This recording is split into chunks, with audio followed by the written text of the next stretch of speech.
¿Cómo están? Bienvenidos a su programa Seguridad Energética Noticias. Mi nombre es Víctor Fernández y el día de hoy vamos a tocar el tema de pobreza energética, específicamente en el Perú. Como todos sabemos, la energía es un bien de interés porque realmente es de vital importancia para la vida de los seres humanos. No podemos concebir la vida de una vivienda, de unos pobladores, sin iluminación, sin energía para cocinar sus alimentos. Sin embargo, no necesariamente esta energía se distribuye en forma equitativa dentro de un país. En general, la literatura que trata sobre energía, sobre acceso a energía, ha sido dominada por unos conceptos de transición energética y específicamente trata de mostrarnos cómo las poblaciones, las viviendas, los seres humanos van transcurriendo de energías más básicas pero muy contaminantes a través de una escalera energética hacia energías más limpias, ¿no? Como por ejemplo van pasando o inician con leña, carbón, de repente bosta en el Perú y van accediendo al querosene, que hoy ya no se utiliza aquí, pasan al GLP y en los países de primer mundo terminan en energías muy limpias, renovables, principalmente asociadas a energía eléctrica.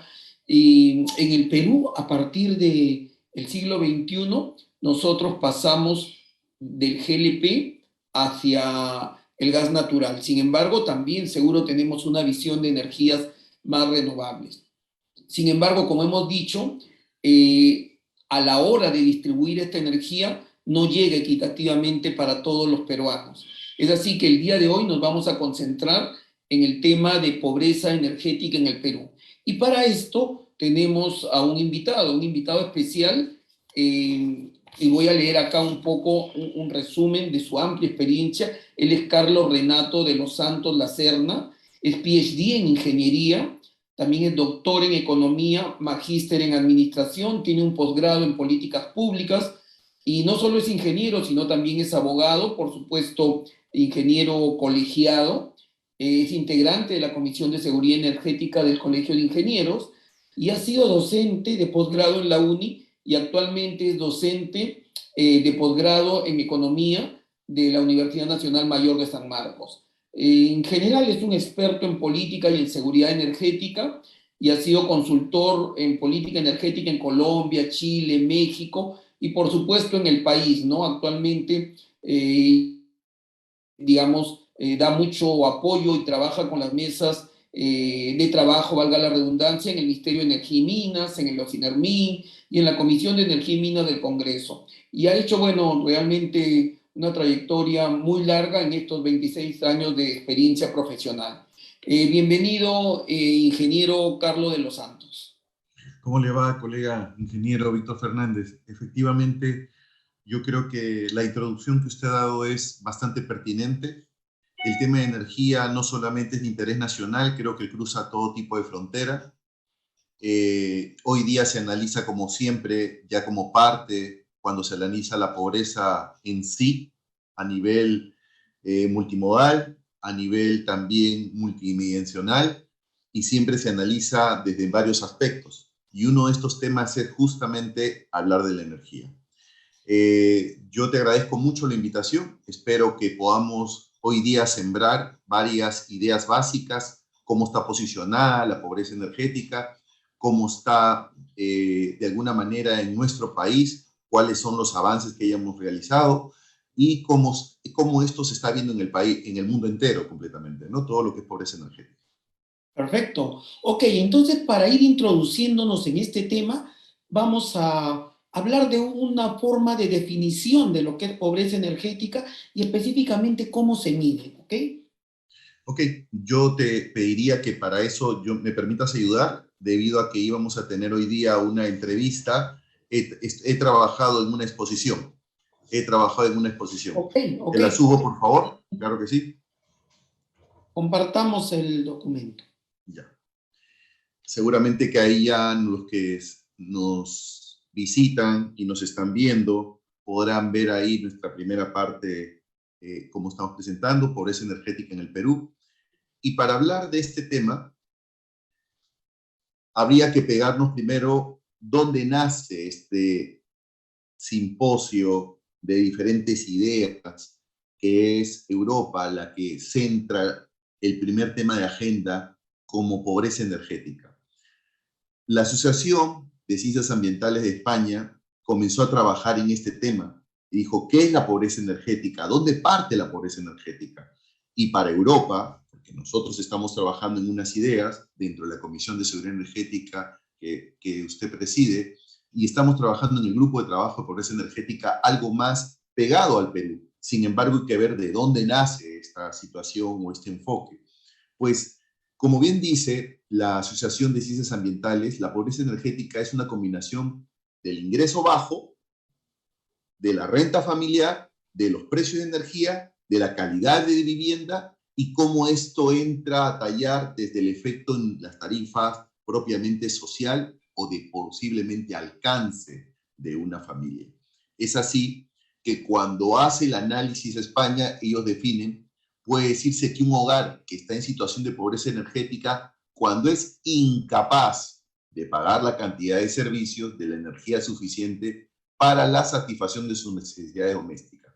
Quiere decir que el primer indicador en Europa es que, por ejemplo, si un padre de familia está en su casa y comienza a pedirle a las personas, comencemos a apagar la luz, o comencemos a utilizar menos tiempo la computadora, o simplemente en el bañarnos comencemos a ser más óptimo y quizás dejarlo de hacer, ese quizás dejarlo de hacer, por más que tengas el acceso a la energía, tienes que restringir el uso debido a que no te alcanza los recursos para pagar.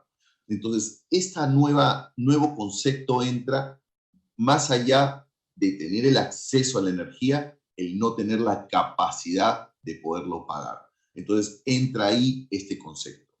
Nuevamente, después de haber explicado este tema, nosotros tenemos el enfoque que quiero que quede claro en las personas que nos escuchan y nos ven, es que estos componentes de la pobreza energética tienen desde ya algunas directrices.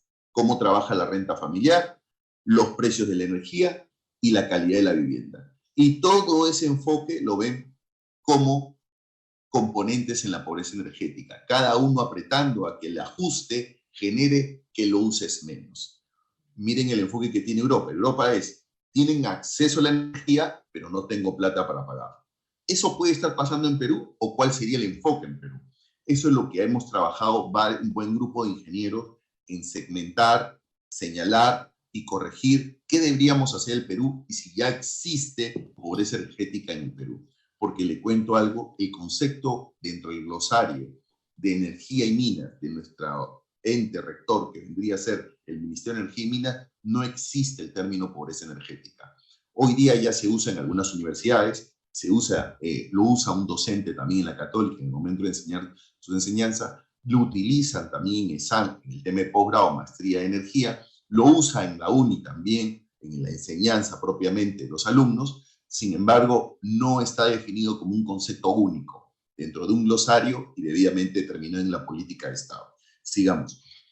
Correcto. Entonces, ahí justo yo creo que es importante recalcar esta diferencia que existe y sobre todo va a ser, creo, de gran base para generar las políticas de Estado necesarias. Porque creo que todo el siglo XX y buena parte del siglo XXI, el país se ha preocupado por el acceso universal a la energía. Y creo que se ha hecho relativamente algunos trabajos importantes. Sin embargo, debemos justo aclarar lo que nos está comentando, que hay una gran diferencia entre acceso universal a la energía y pobreza energética, porque existen componentes que no se han estado tocando. Y en ese sentido, usted nos podría comentar cómo va, si es que hay algo de política, si es que se visiona que el país realmente está trabajando en este tema o por lo menos tiene algunas directrices o algún modelo básico de trabajar en alguna política de Estado sobre pobreza energética. Ok. Espero que con las siguientes láminas que voy a presentar pueda justamente intentar resolver al 100% la pregunta. Ok. Entonces, algo que muchos ingenieros nos preguntamos propio en nuestra carrera base, que es la parte cuantificable, es ¿cómo lo medimos? Y las respuestas son de diferentes formas. ¿Cómo mides la pobreza energética? Si lo llevo a Europa, diré la temperatura de la vivienda. Estoy utilizando mucho la calefacción, puedo pagar los gastos de energía a mi 100% de comodidad, tengo plata para pagar la renta doméstica de energía. Todo tiene que ver con el centro de hogar. Sobre eso quiero hacer un paréntesis. Nuestra Constitución y nuestras leyes respecto a la materia de economía se refiere al ser humano. Países hermanos como Colombia, Chile, Brasil y países en el extranjero, hoy día el ser más importante es la familia. Y ahí marca mucho la pauta, porque si tú hablas de los beneficios de un hogar, cambia muchos aspectos, desde psicológicos y diferentes tipos de variables que podrías tú analizar para beneficio de la familia. Pero bueno, sigamos avanzando. Entonces, ¿cuáles serían los efectos de ocurrir la pobreza energética? Esto va muy de la mano con Perú. La salud en la pobreza energética tiene una influencia directa. Para gentes como Europa, podría pasar, inclusive en Estados Unidos, si cruzara la pobreza en pleno invierno, morirse, porque obviamente el frío también los daña. En nuestro país también, en las zonas de friaje, al no tener ese calor, ese cálido, ese ambiente para que ellos puedan subsistir, inclusive también con respecto a sus animales domésticos que crían, etc. Viene después también el tema, hay una...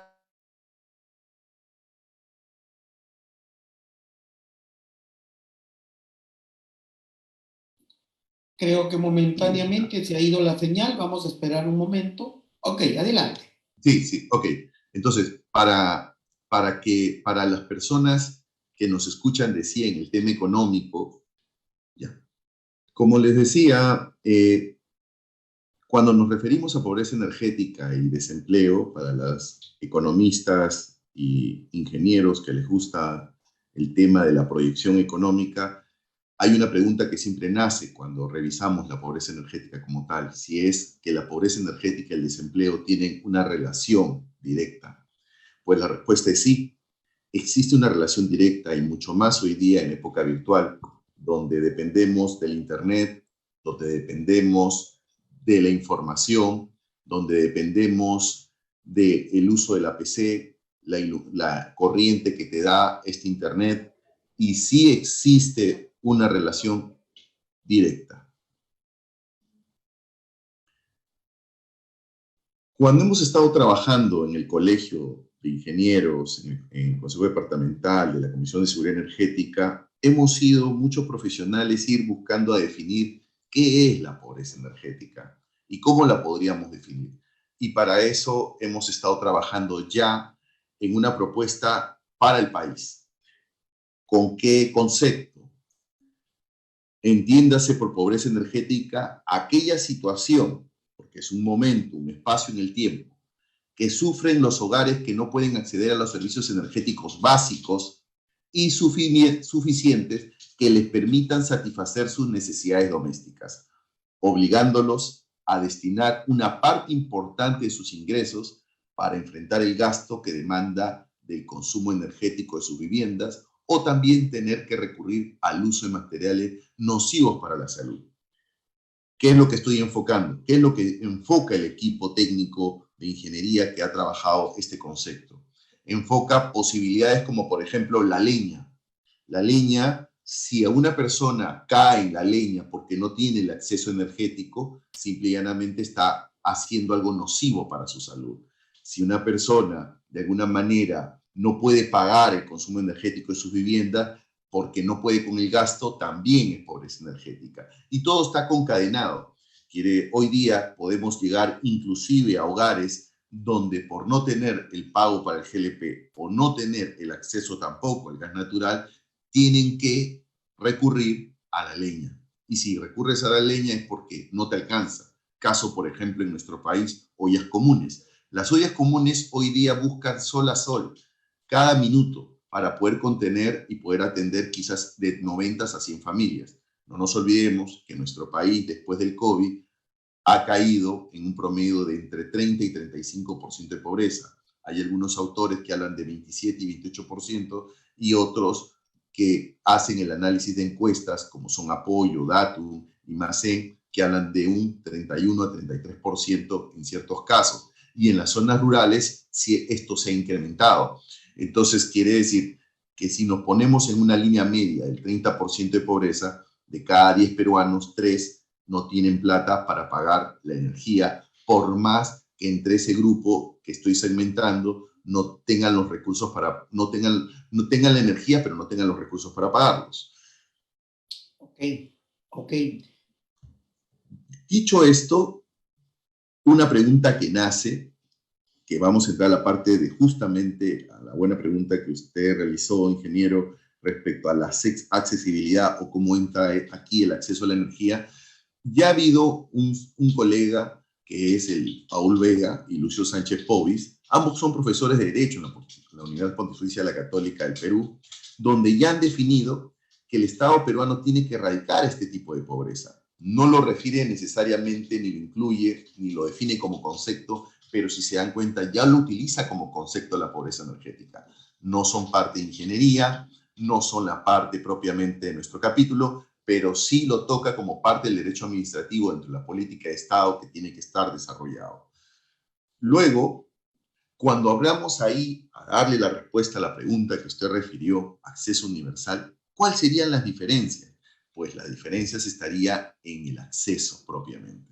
Porque el acceso universal son características donde qué tanto puedes medir las posibilidades de darle energía a la población, ya sea este grupo urbano o este grupo rural, pero ¿cómo darle estas oportunidades para que puedan tener desarrollo? Buscar todas las maneras de accederles o alcanzarles la energía. Eso es uno de los ítems justamente en muchas planes de gobierno, políticas de Estado, donde hablan de el acceso universal, o sea, dar acceso a la energía. Lo rico, obviamente, sería que mañana la familia Fernández pueda tener, hoy día quiero yo tener energía más eólica que energía solar, o quiero utilizar más energía, digamos, hidroeléctrica, o tener de energía térmica. Ese tipo de niveles ya se están trabajando en ciertos países desarrollados. Por ahora, lo que nosotros tenemos es simple y llanamente una dependencia directa de un solo distribuidor que adquiere las energías por subasta de diferentes temas. Y ahí entra pues a tallar la hora valle o la hora baja de punta o fuera de punta y la hora punta en la energía, ¿no? Temas que podríamos nosotros utilizar también en pobreza energética es hablar un poco de la dimensión social de los usos de energía. Hoy día la Cumbre Mundial ya lo ha dicho demasiado en muchas formas desde el 2002. Hoy día la pobreza energética ya está en agenda como parte importante para ser trabajado en el mundo. Y ese tipo de trabajo que ustedes están viendo es el que hemos estado, el Colegio de Ingenieros, trabajando, profundizando algunos conceptos para poder llegar a posibles soluciones. Causas que generan la pobreza energética: tenemos los bajos ingresos en los hogares, el mal estado en salud completamente. Tenemos una situación clara con el COVID, lo que nos ha venido ha sido algo bastante complicado y complejo para nuestro país. La falta de un criterio para gestionar energía, y ahí estaríamos quizás más adelante poder hablar de la política. Malos hábitos, limitada eficiencia energética, la cultura también dentro de nuestras edificaciones que no han sido preparadas para tener energías como gas natural o GLP o otro tipo de energías, como también la energía solar, o también los elevados precios que también tenemos por parte de la energía, o contener al final un modelo energético actual y que este sea sostenible, porque muchas veces no es sostenible. Ok. ¿Qué medida? Dele, ingeniero. Sí, sí, era importante justamente lo que comentabas, ¿no? Hay muchas causas y quizás después lo vas a explicar, pero creo que es importante que vayamos un poquito priorizando, luego nos comentarás cuál es para ti una de las causas principales, porque de eso van a nacer justamente las políticas de Estado y los temas de actuación en el corto, mediano y largo plazo. ¿Okay? Vamos siguiendo y me gustaría al final terminar con esos temas que creo... Perfecto, perfecto. Está bien.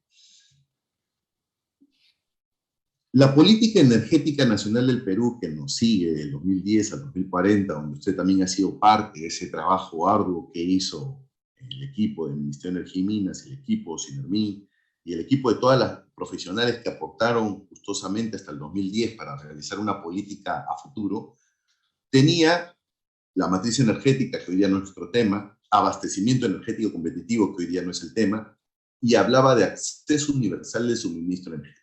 Cómo trabajar para ampliar la gama o el abanico de posibilidades de suministro de energía. Pero no se hablaba del acceso equitativo para reducir la pobreza energética, porque este tema es nuevo para Perú. Contar con la mayor eficiencia de cadena productiva, lograr autosuficiencia de producción energética, desarrollar un sector energético de mínimo impacto ambiental, que sea obviamente amigable con ecoamigable, desarrollar la industria de gas natural y fortalecer la institucionalidad del sector energético y los mercados energéticos propiamente para que crucen la línea nacional y poder conversar inclusive con el mundo, ya sea para vender o sea para importar o exportar, pero insertarnos a ese mundo.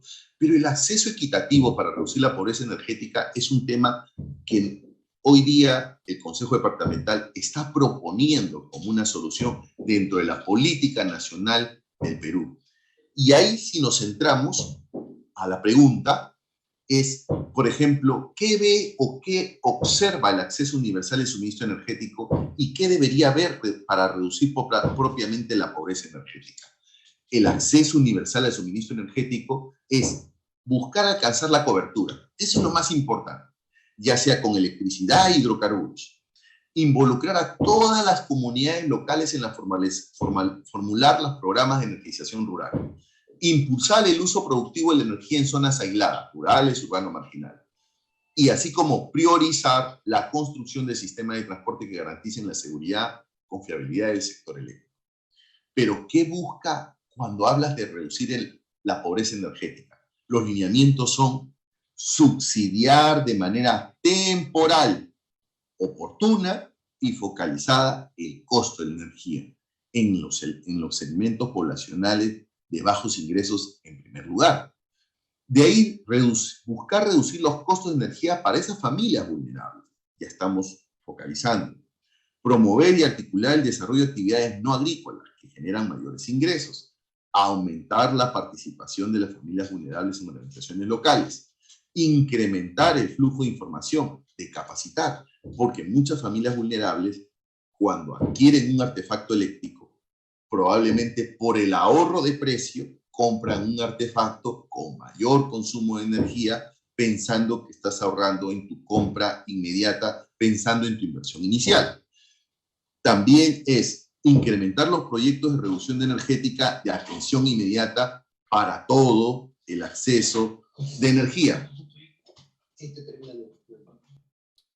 Ok, ok. Yo creo que es muy claro la explicación sobre estas variables a tomar en cuenta y que debería, digamos, el Estado peruano poner en agenda para realmente tener una política relacionada con la pobreza energética. Hemos visto que es cierto, se ha trabajado en acceso universal, existen, nuevamente lo digo, muchos programas y unas iniciativas que se han ido haciendo tanto en el siglo XX, final del siglo XX, como inicio del siglo XXI. Pero hemos avanzado muy, pero muy poco en pobreza energética. Y hoy en día, sobre todo, hoy en día, creo que primero con esta pandemia del COVID-19, que ha sido mucho más larga y mucho más letal, porque no solamente ha sido un impacto en muertes, sino en un desgaste económico terrible que al final afecta mucho más a las poblaciones vulnerables. Y adicionalmente el tema geopolítico por este conflicto bélico de Rusia y Ucrania ha generado que el precio de los combustibles se dispare. y no solamente de los combustibles de transporte, gasolina y diésel principalmente, que al final terminan encareciendo los productos y dándole mucho más carga nuevamente a las poblaciones vulnerables, sino inclusive en forma directa en estos últimos días el GLP, que todavía es uno de los combustibles más utilizados aquí en el país, ¿no? Entonces, creo que todo esto hace realmente un escenario de terror si es que no se hace algo a la brevedad, ¿no? Yo lo invito a seguir continuando, pero sí creo que es importante la reflexión de que no podemos permanecer solamente divulgando y tocando puertas. Creo que es el momento de que ya las organizaciones que tienen responsabilidad directa en estos temas comiencen a actuar. Eh, yo creo que ya han empezado algunos organismos, como por ejemplo en el Congreso de la República mandó llamar a algunos profesionales y se trabajó una ley, un proyecto de ley que es el 1624 para hablar ya sobre pobreza energética.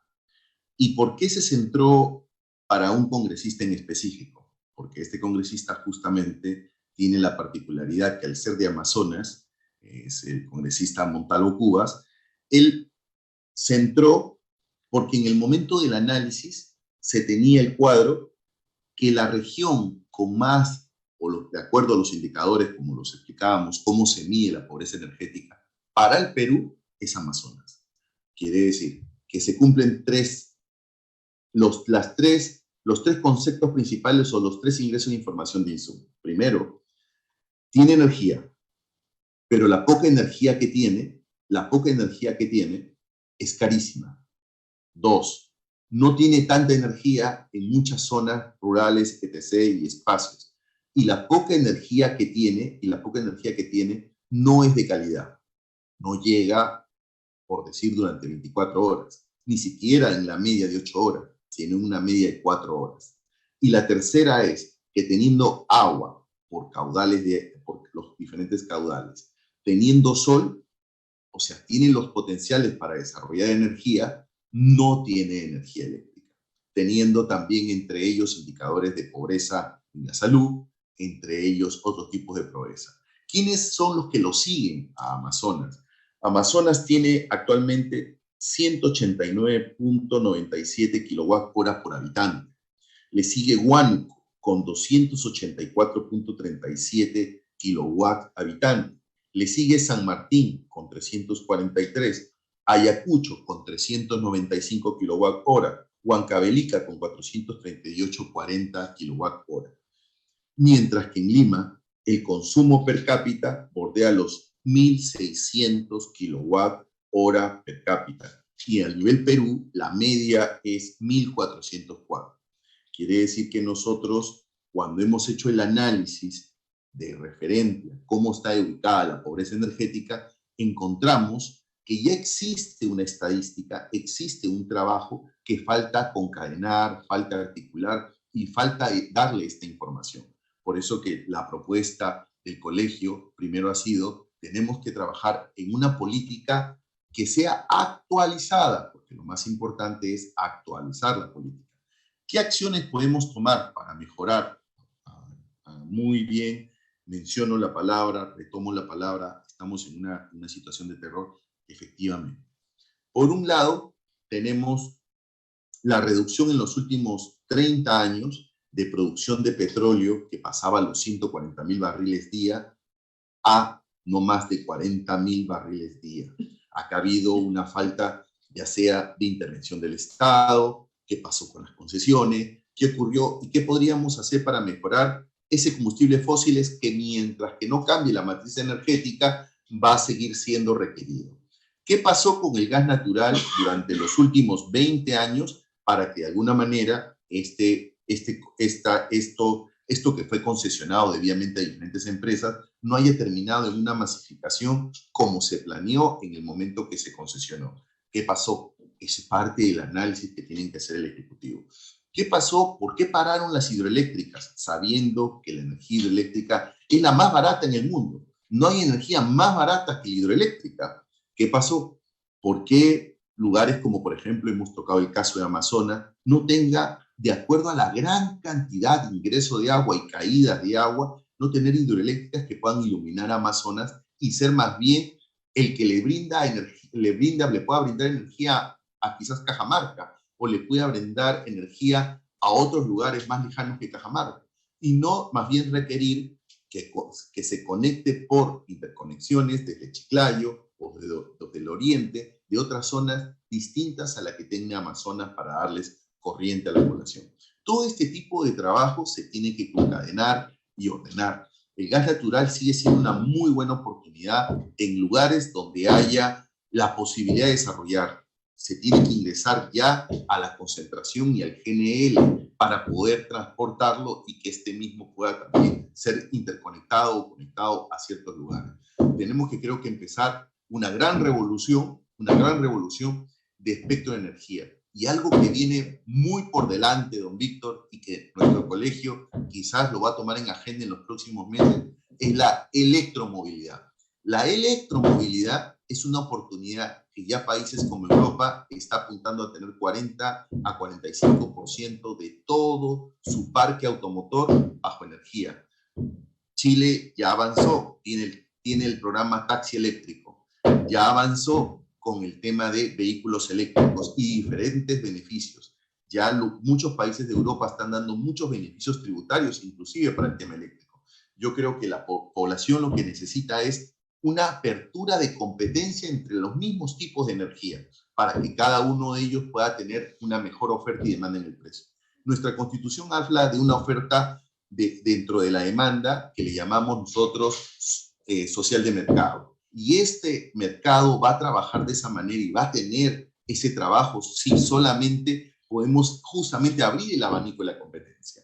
Creo que hay que apoyar también el gas natural, pero ¿por qué no pensar en Ayacucho? ¿Por qué no pensar en Cusco? ¿Por qué no pensar en Huancavelica? Que ellos puedan ver a ciencia cierta cómo les llega el gas natural. 7 regiones también es un tema de agenda pendiente y yo creo que todo ese tipo de temas se tienen que trabajar en una mesa, que mejor que el Colegio de Ingenieros para impulsar todo este tipo de abanico de posibilidades para poder tener una energía no solo de acceso, porque hay muy buenos profesionales en el Ministerio y en Ocinermin, en el caso de usted cuando ha estado en la gerencia también de gas natural, han trabajado en buscar la manera de ampliar las posibilidades de temas de soluciones energéticas. Pero tenemos que continuar, no tenemos que parar. Y mucho más bajo el contexto que usted ha mencionado. Estamos en un contexto de terror, en un contexto donde la energía se encarece, la energía escasea, tenemos un problema bélico entre Rusia y Ucrania que ha generado que justamente los precios suban,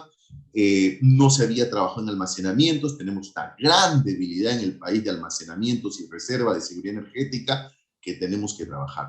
Ese es lo que yo podría aportar, ingeniero Víctor. Ok, entonces, para ir terminando con este interesantísimo tema, yo creo que es necesario manos a la obra. Desde aquí exhortamos a las entidades, tanto públicas como privadas, involucradas en esta problemática, a actuar. Yo creo que ya existen los lineamientos, existe la base, existe la competencia, tenemos los recursos, tanto los fósiles como las energías más limpias disponibles.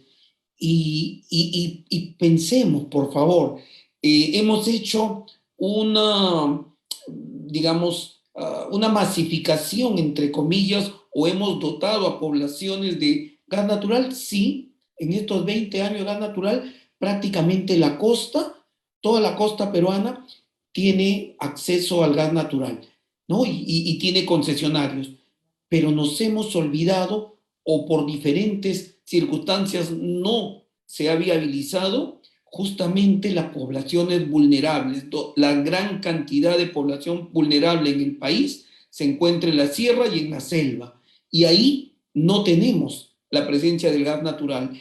Y gobierno tras gobierno, digamos, siempre tienen las políticas de masificación, de incentivar nuevas energías, pero ya tenemos 20 años y nuestras poblaciones vulnerables no solamente carecen de energía para iluminación y para alimentación, sino quizás para algo más vital relacionado a la salud, que es calentarse. En estas zonas donde se producen friajes tremendos, año a año mueren ciudadanos peruanos, compatriotas, niños vulnerables porque no tienen posibilidad de calefacción y por lo tanto las enfermedades respiratorias terminan vulnerándole y acabando tempranamente con su vida. Y esto se convierte al final en estadísticas, ¿no? La cantidad de gente que muere en Puno, en Junín, en Huancavelica, en Cerro de Pasco, en Ayacucho. Entonces, ¿qué estamos esperando? Dejemos los debates de cómo hacerlo mejor. Yo creo que siempre van a haber posibilidades de hacerlo mejor, pero empecemos. Y ese empezar le toca hoy en día a las entidades, sobre todo públicas, que hoy lideran este tema en el país. Yo felicito realmente al congresista que comentaba que ha comenzado ya a tocar el tema de pobreza energética y lo pone en una propuesta que ojalá viabilice y en este caso me imagino a una de las poblaciones más vulnerables en energía. Sin embargo, Amazonas no tiene necesariamente el clima tan inhóspito como si lo tiene Puno, como si lo tiene Huancavelica, Junín, Cerro Pasco. Y entonces, ¿qué están haciendo los padres de la patria, vamos a decir, de esas zonas que no toman esta iniciativa? Es cierto, Amazonas nos ha mostrado que estadísticamente está muy relegado y por supuesto, porque también energía no solo es calefacción, sino es mejora de la calidad de vida en cuanto a enseñanza, acceso a información, que el día no termine a las 6 de la tarde. Entonces, por favor, señores congresistas, por favor, señores directores, presidentes, gerentes de las organizaciones públicas involucradas en estos temas, trabajemos conjuntamente, exhortamos a que lo hagan de una vez por todas y comiencen a producirse este cambio en la pobreza energética. Y ojalá que podamos luego estar comentando de estas iniciativas ya puestas en acción.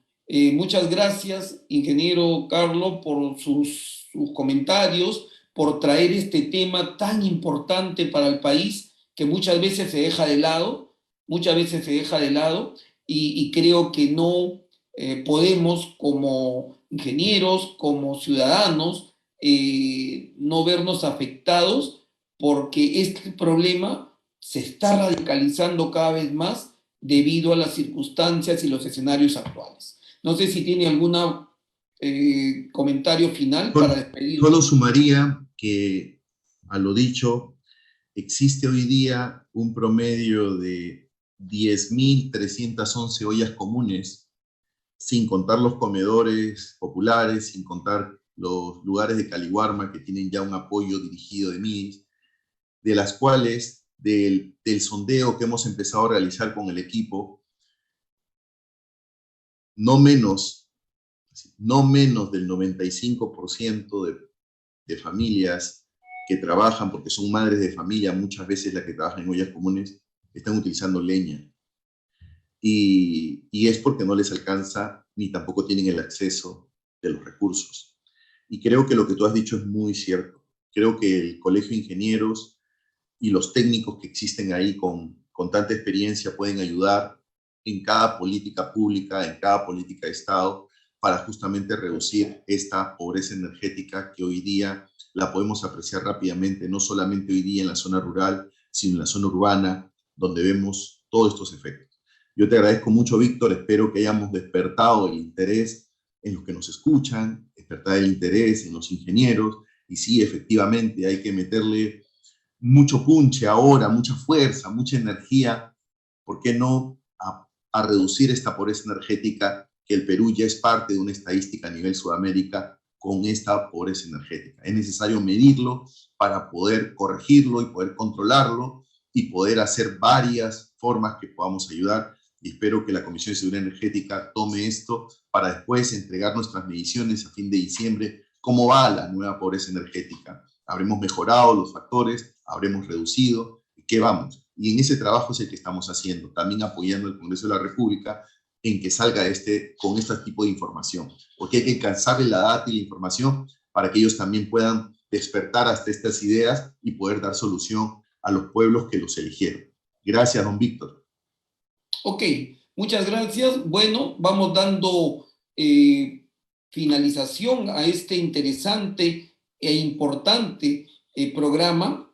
Yo les agradezco a todos ustedes, ingenieros del Perú y el mundo, que han podido acompañarnos el día de hoy y no solamente se queden digamos, en tener la problemática y algunas soluciones como información. Por favor, súmense a esta campaña de hacer del Perú un país sin pobreza energética, donde la calidad de vida realmente de los peruanos en todos los niveles digamos, y sobre todo aquellos que estuvieron en una situación muy vulnerable, renazca.